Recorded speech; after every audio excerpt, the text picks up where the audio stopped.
A thick, unnatural fog rolled in, swallowing the campground in an eerie silence.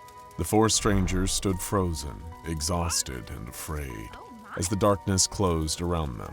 The mist wasn't just consuming the air, it was taking them. In an instant, the world shifted. They found themselves somewhere else, somewhere wrong. Before them stood a new world, part crumbling old mansion, part forgotten ghost town, part sinister, rusty industrial factory, and part stinking, rotten butcher shop. Here in this patchwork of horror movie nightmares, the four strangers would fight not only for their lives, but their souls. Two directives rung loud and clear in their addled minds. Start the generators, avoid the hooks. Neeve woke up in the mansion, her head throbbing as though someone had knocked her unconscious. The place seemed oddly familiar. All the portraits up on the wall. No, they couldn't be. They were a younger version of her, surrounded by her family. Born into wealth and privilege, this was a decayed version of the place where she'd grown up, like some half-remembered childhood fantasy, unspooled from her mind by an expert weaver. And what would its purpose be now? Nearby, an old corded phone rang. Neeve groggily rose to her feet and picked up the phone. A familiar voice was on the other end, one that she could have sworn she heard in a movie a long, long time ago. "Hello, Neeve," it said with barely disguised sadistic glee. "Do you like scary movies?" Moments later, the doors behind her burst open, and a monstrous figure dressed in long black robes leapt out, wielding a hunting knife. His face is obscured by a white mask, stretched into a howling scream like a dark parody of the famous Munch painting. He wasted no time in running up to Neeve from behind, ready for the razor edge of his knife to taste blood. Meanwhile, in another part of the surreal vista that made up these trials, this one resembling a dark and foggy American small town, abandoned for many years, a man named Akira woke up with a pounding headache.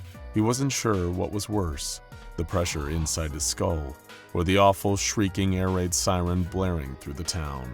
As Akira rose to his feet, he heard another disquieting noise getting louder and louder as a figure approached him across the cobblestones. The metal-on-stone scraping of a great knife being dragged across the ground by a terrible being. A huge, muscular man in a filthy butcher's apron, his head trapped in a torturous metal pyramid, from which moans of either pain or pleasure echoed with frightening clarity.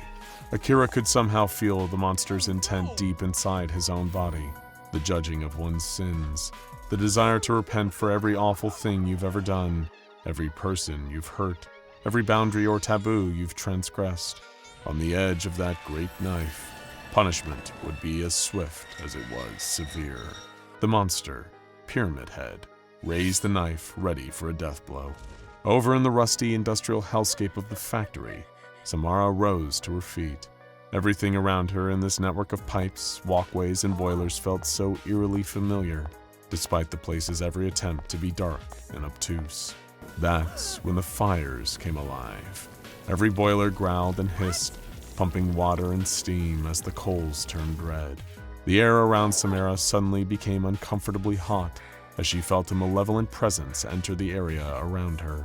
It didn't take long for her to notice him. Tall and rotten, in stripes of raggedy red and green, he adjusted his fedora to show off more of his burnt face. With the rusty tips of the metal claws that extended from one of his hands, he gave a malevolent grin, exposing his rotten teeth, and twisted his burnt lips into a revoltingly flirtatious kissing motion. "You," Samara said. "The nightmare." The burnt man in the fedora just laughed. "No need to be so formal, dollface," he said in a deep, cruel growl. "Please, call me Freddy." He strolled towards her, humming to himself as he flexed his metal claws. And then, of course, there was Bill. He'd woken up in what was either the back end of a butcher's shop or a straight-up slaughterhouse. There were bloody carcasses all around him, whirring circular saws sticking out of the ground, still slick from their last usage, and of course, the graped barbed meat hooks hanging from every ceiling. If Bill hadn't been so used to the smell from these adolescent summers where he worked at the local slaughterhouse for his uncle, he probably would have gagged. His concentration, the only thing holding back the waves of nausea and disgust, was soon broken by a loud mechanical roar from the next room over, a ripcord being yanked with practiced efficiency, the hum of metal teeth rotating at frightening speeds, and it was getting louder and louder and louder. A huge burly man smashed through a nearby wall in a hail of wood splinters and rotten old plaster.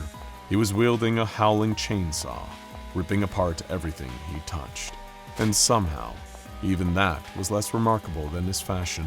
On top of an old-fashioned butcher's apron, stiff with dried blood and grime, he wore something far worse, a rotting mask, stitched together from tanned human flesh. The twisted patchwork of skin had been sewn into a grotesque grimace. It was almost like he had a leather face. And he ran towards Bill, wielding his chainsaw as though it was just an extension of his arms, howling and babbling with savage fury. You'd probably expect the fates of Neeve, Akira, Samara, and Bill to be a quick fit of gruesome and unfeeling violence. And you would be right. However, the one thing you'd be wrong about was the fact that this violence was not directed at them. Back in the mansion, as Ghostface ran towards Neeve, she dropped to the ground with expert martial prowess and executed a spin kick. The masked killer's legs swept out from underneath him. As his back slammed into the ground with a brutal thud, Neeve was upon him, drawing upon what seemed to be years of ground fighting experience. As the killer struggled in vain, Neeve wrestled his favorite hunting knife out of his hands and gave it back to him, blade first. Back in the town, as Pyramid Head's great knife fell towards Akira, he easily rolled out of the way and drew a hidden pistol out of an ankle holster. He opened fire on the killer's exposed arms in a way that left this avatar of retribution oddly taken aback. Every single shot was so precise, striking at some vital joint or ligament, that the monster with the equally monstrous headgear was momentarily paralyzed. In that moment, with practiced fluidity, Akira pulled out a small explosive and charged towards Pyramid Head. He manually shoved the compact bomb up into the sensitive flesh underneath the creature's mask before running in the opposite direction, a devastating explosion scattering black blood and flesh behind him. Over in the factory boiler room, Samara had also gained the advantage against the dreamscape's most prolific serial killer, Freddy Krueger. Her talent for lucid dreaming had negated the worst of Freddy's powers and made this fight hand-to-hand. And seeing as Samara had a mastery of Brazilian Jiu-Jitsu, as well as special training against armed opponents with esoteric weaponry, Freddy's bladed glove didn't present that much of a threat. She got the crusty killer in a headlock, dragged him over to a nearby furnace, and threw his body into the hungry flames. Things weren't going much better for Leatherface in the slaughterhouse. Bill had dodged the killer's lumbering chainsaw swing, seemingly unrattled by the terrible sights and smells around him. He grabbed a huge cleaver laying around nearby. He embedded it into Leatherface's gut before kicking the redneck killer right onto one of his own hooks. With no one there left to help him off, Leatherface's body suddenly became consumed by spectral spider legs and burned away to ashes, leaving nothing in their place.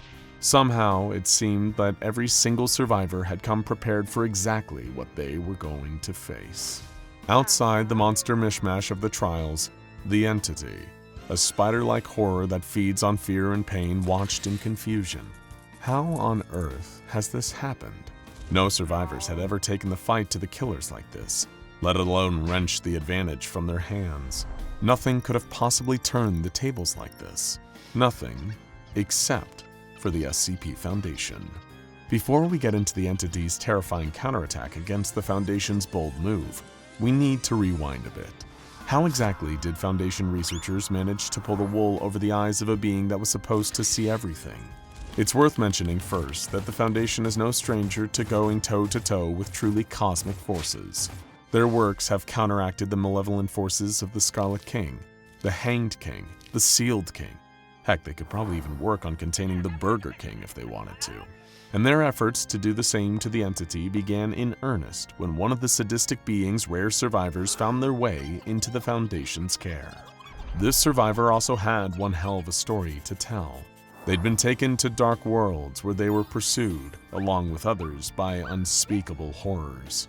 As his fellow survivors were impaled on hooks all around him and sacrificed up to the terrible will of whatever controlled this place, he managed to live on.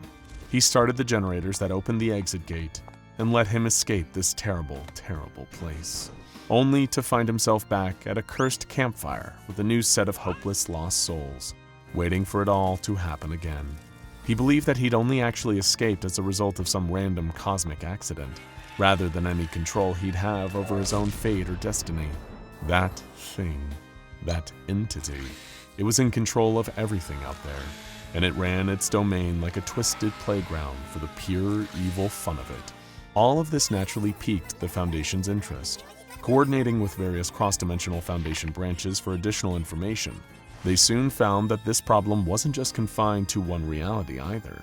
The entity was behind hundreds, maybe even thousands of disappearances across the multiverse. It tore people away from their homes, their lives, dragging them into the trials. There they were hunted. Monsters, killers, and unspeakable horrors stalked them relentlessly, all for one purpose: to generate fear. And fear was exactly what the entity fed on. But simply knowing this gave the Foundation the ultimate advantage over its foe.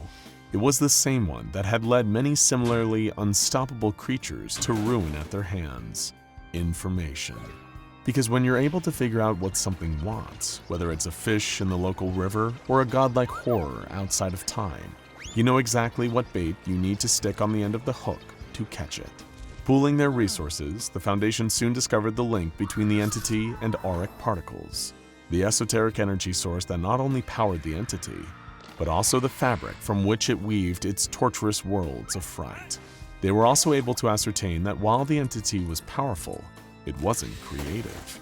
The locales were all taken from the minds of its victims or its killers. The killers themselves were mostly people who were already monstrous and violent before it even took them. It was, beneath all the trappings, a beast of instinct. Its inclinations gave way to patterns, and those patterns were ultimately predictable enough that an effective trap could be laid, as long as enough departments of the Foundation played along. The plan was simple. 4 different interdimensional Foundation branches were chosen, seeing as the entity so rarely stole survivors from the same plane of reality. These 4 branches chose 4 exceptional agents: Neeve, Akira, Samara, and Bill. They were each fearless, deeply skilled in combat and tactical reasoning, had various weapons proficiencies, and had survived run-ins with terrifying anomalies like SCP-106 and SCP-682. The real challenge was turning these elite agents into the perfect prey for the monster they were trying to trap. Creating fake backstories was the easy part. The Foundation crafted tragic pasts, horror-friendly locations, and every detail needed to make their agents look like ideal victims. Then their neurological experts got to work, implanting these false memories directly into their minds. The entity had a taste for specific kinds of trauma and heartbreak. If the agents didn't seem broken enough, it wouldn't take the bait. The Foundation also developed technology to artificially boost auric particle levels around a person or location. These particles worked almost like a pheromone trail, subtly drawing the entity in. By saturating the 4 agents with them, the Foundation ensured that they would appear as prime targets. Perfect meals packed with fertile imaginations and deep-rooted fears. The kind of fear the entity could sink its claws into, feeding off their terror to sustain its rotting, unnatural existence. And as you've already seen, when the black fog curled around each agent, pulling them from their worlds and into the trials, the Foundation believed their plan was working perfectly. They had taken the bait. But the entity was not done yet. Back in the present, it reached deeper into the minds of its captives as they each ran towards the 5 different generators needed to escape beyond the first stage of the trials.